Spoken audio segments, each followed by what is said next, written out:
Movie yetu inaanza, dada mmoja yuko kwa mganga, anaelezea shida zake. Basi akawa anamwambia mganga, mimi sipati mtu serious wa kuwa naye kwenye mahusiano, maana kila mtu anayekuja kwenye maisha yangu anakuja kwa lengo la kunichezea. Kwa sasa nahitaji mtu serious ili niweze kufunga naye ndoa.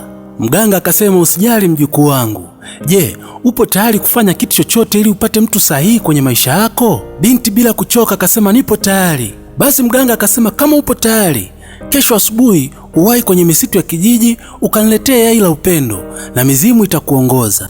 Basi binti alijilawi kesho asubuhi kwenye misitu ya kijiji. Huyu binti anaitwa Naomi. Wakati anaendelea na safari yake, alipitia changamoto nyingi, uoga ndani yake. Si unajua mwanamke akiwa peke yake sehemu kama hii inakuwa ni shida kweli. Ghafla bin vum anakutana na mtu kule msituni. Binti aliogopa sana, akaanza kuuliza, wewe ni nani? Jamaa ikabidi ajitambulishe, naitwa Musa. Binti alishangaa sana, akasema, nilijua ni mzimu, kumbe wewe ni mtu. Ikabidi aulize, na unafanya nini eneo hili? Jamaa naye akauliza, itabidi nikuulize wewe, unafanya nini peke yako binti kama wewe eneo hili? Binti ikabidi amuelezee kwa nini yuko eneo hili. Akamwambia, nipo natafuta yai la upendo. Baada ya binti kumaliza kumuelezea, ikabidi aulize, na wewe je? Jamaa akaanza kuelezea pale.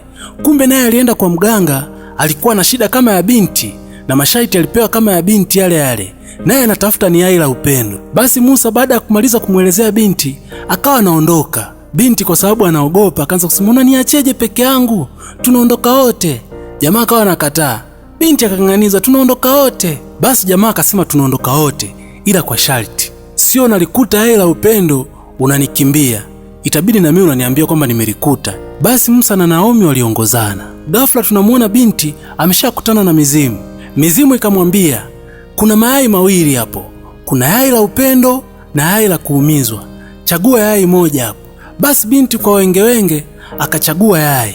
Basi mizimu ikampa hongera, ikasema, umechagua yai la upendo, embu liache hapo, kisha ingie mtu mwingine.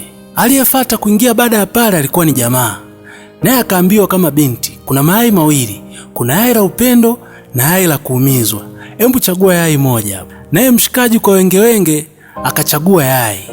Mizimu ikampa hongera, hongera sana kijana, umechagua ni yai la upendo. Basi chukua hili yai utamkabidhi binti, kisha mtaondoka na mizimu itawalinda na zoruba za humo njiani. Basi waliondoka mpaka wakafika kwa mganga wao. Binti alikabidhi yai kwa mganga, mganga kalicheki yai. Baada ya kulicheki akamwambia binti, kule msituni ulienda ni kwa ajili ya huyu jamaa. Naye jamaa akaambiwa, kule msituni ulienda kwa ajili ya huyu binti, maana mizimu imewakutanisha, na watakia kila laheri. Basi mganga akaondoka. Kama unavyojua hao watu hawajuani kivile. Basi mshikaji akaanza akamwambia binti, nakupenda. Binti akawa anakataa. Jamaa akawa anasema, ndamuita mganga. Binti akasema, nimekubali. Jamaa akasema, na wewe sema unanipenda pia. Binti akawa anakataa bado. Jamaa akasema, ndalitupa ili yai. Binti akasema, hapana bwana, usilitupe. Basi hatima yao ndivyo ilivyowakutanisha, na stori yetu inaishia hapa. Usisahau kusubscribe na kuturn on notification, comment na kushare sana. Msimuliaji wako naitwa Baba TZ.